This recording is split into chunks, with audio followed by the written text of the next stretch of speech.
Do you ever feel like you spend like epic amounts of time trying to find the perfect set of tools that you need to plan, and instead of actually planning, you're just looking for the right set of tools? If that's you, then this video is for you. Okay, let's get started.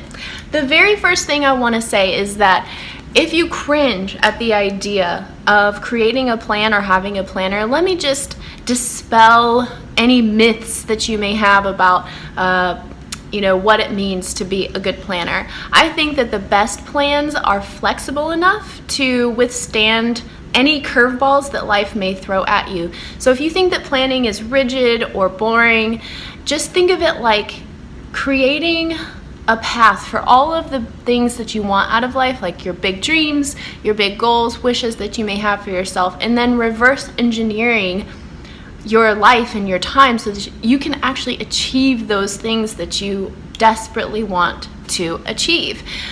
Because as Benjamin Franklin said, if you fail to plan, you plan to fail. I'm really impressed that I got that right because I always reverse it.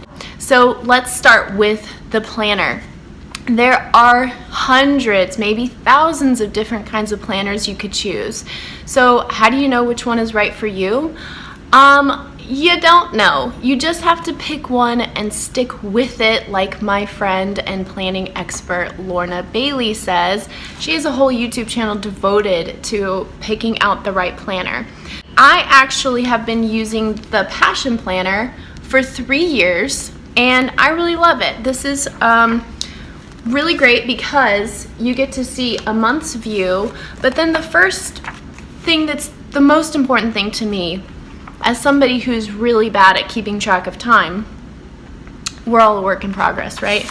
Is that you actually have your hours of the day starting at 6 a.m. all the way to 10 p.m. and it's broken up by half hour. So if you work a part-time job like I do, or if you are a mom, or if you have just a lot of different obligations on your calendar, you can see each half hour and then break up the time. So I always like to create like a clear visual of where my time is going to go, so I'm budgeting my time, because I think learning to budget your time it's a process, and you can't really beat yourself up, but for me as a visual person, it really helps to see, like, hey, if I have to be to work at such and such time, I need to budget a half hour for travel. Another cool thing I love about the Passion Planner is that in the beginning of the planner, you actually have a mind map where you can work on your big goals for the year. So it helps you break down what pretty much your one goal, maybe 3 goals that you have. And then what's also really cool about this planner is that after every month, there's a section for review. So you can actually write out, so questions like, what was the most memorable part of this past month, and describe it. And then it helps you kind of reflect and review on how you're using your time.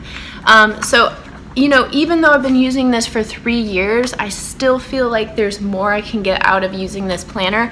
I really like it, and I like that it kind of goes well with the next tool that I want to share with you, which is the Moleskine Classic Cashier's Journal. I'm a huge journaler. I have been since I was in elementary school, really, honestly, when I think back about it. But it's only been recently that I've started to delve into how to be systematic about my journaling. When you write down your goals and when you do things like morning pages, it's like waking up and having a counseling session in your journal. So you can see here I love the gridded lines. I'm really fanatical about having tiny handwriting.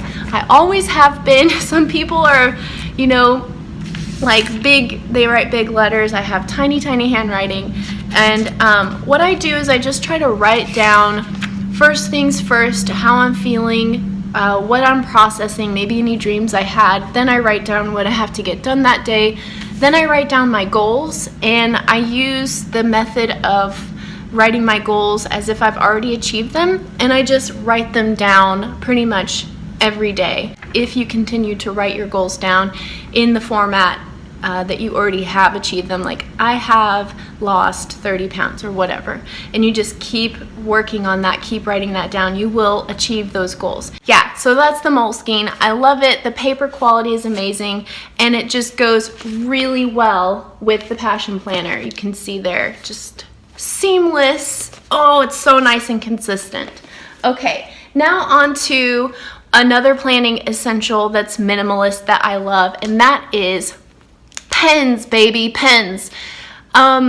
If you're like me, you're just as like picky about pens and inks as you are about journals and clothes and, you know, all kinds of stuff like your home decor and all that. I stumbled across this pen. This is a Pentel Energel liquid gel ink pen in 0.5 with it's a very fine tip, if you can see. And what I love about this pen, it's blue ink by the way, is that it just came into my life randomly. And I'm sure you've been there where you've like had a pen like randomly come into your life, or a pencil, or like something like that, and you're just like, where did this come from? I love it so much. And then it's like halfway used and you run out of ink and you never get another one. But I became obsessed with this pen because I'm such a handwriter and such a doodler in my journals. I thought, wow, I have to figure out where this pen is. And my husband actually went through the trouble of getting me a super fancy version of this for Christmas from Amazon. So like, he knows how much I love it.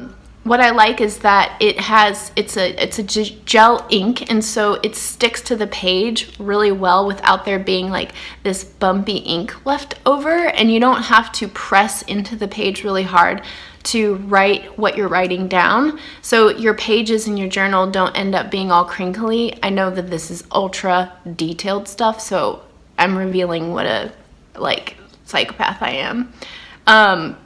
My neuroses about paper and ink. My final planning essential is a wall calendar, and I have one in the blog post that, because I obviously don't have that behind me, but I have one in the blog post that I really like.